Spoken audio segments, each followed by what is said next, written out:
Hello students, welcome to my channel. நீங்கள் பார்த்துருக்க வந்து 11th ஸ்டாண்டர்ட் எக்கனாமிக்ஸ் செகண்ட் ரிவிஷனுக்கான ஒரு model question paper. So economics பொறுத்தளவுக்கு ரொம்பவே ஈஸி. நான் சொல்கிற மாதிரி நீங்கள் படிங்க. இந்த வீடியோ மறக்காமல் நீங்கள் ஸ்கிப் பண்ணாமல் பாருங்கள் first. So father of economics ரொம்பவே முக்கியம். அதே மாதிரி செகண்ட் மார்ஜினல் யூட்டிலிட்டி அதோட ரொம்ப முக்கியம். ஸோ ஃபஸ்ட்டு 4 பார்த்தீங்களா, அந்த ஃபஸ்ட்டு 4மே நான் கண்டினியூஸாக பார்த்துட்ருக்கேன். அதே மாதிரி quasi rent, mixed economy, density of population, father of great revolution. So இது 4மே ரொம்ப முக்கியம். ஸோ நீங்கள் பார்த்துட்ருக்கீங்க அந்த டென்சிட்டி ஆஃப் பாப்புலேஷன். ஸோ அது வந்து கண்டினியூஸாக வந்துட்டுருக்கு. ஸோ உங்களுக்கு அந்த 11th தான் ரொம்ப முக்கியம். ஸோ தமிழ்நாடு பற்றி இருக்கும்னு நினைக்கிறேன். ஸோ தமிழ்நாடு டெக்ஸ்டைல்ஸு, ஸோ அதை பற்றிலாம் இருக்கும், அது ரொம்ப முக்கியம். அதே மாதிரி பாவர்ட்டி 10th சாப்டர் ரொம்ப ரொம்ப ரொம்ப முக்கியம். ஸோ நீங்கள் எந்த அளவுக்கு அது இம்பார்ட்டன்ட் போட்டுக்கணுமோ அந்தளவுக்கு அது நல்லா படித்து வச்சுக்கோங்க.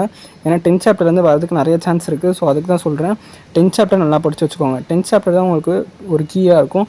ரிகார்டோஸ் தியரி இம்பார்ட்டன்ட். அதே மாதிரி 4th சாப்டர், அந்த 4th சாப்டர் ரொம்பவுமே இம்பார்ட்டண்ட். அதே மாதிரி செகண்டு, தேர்ட் வந்து ஓரளவுக்கு தேர்டு ஐ திங்க் கொஞ்சம் கஷ்டமாக இருக்கும். ஸோ அந்த இன்டிஃபரன்ஸ்க்கெல்லாம் ரொம்பவுமே இம்பார்ட்டன்ட். செகண்டு ப்ரொடக்ஷன் ஃபங்க்ஷன் பார்த்துக்கோங்க. சங்க் காஸ்ட்டு வந்து நான் கண்டினியூஸாக பார்த்துட்ருக்கேன்.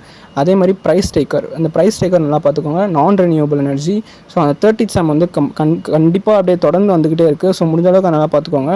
அதே மாதிரி உங்களுக்கு ஒரு 12th சாப்டரில் ஒரு சம் இருக்கும். ஸோ அந்த சம்மும் நல்லா பார்த்துக்கோங்க. அது நான் வரும்போது சொல்கிறேன் இந்த சம்னு.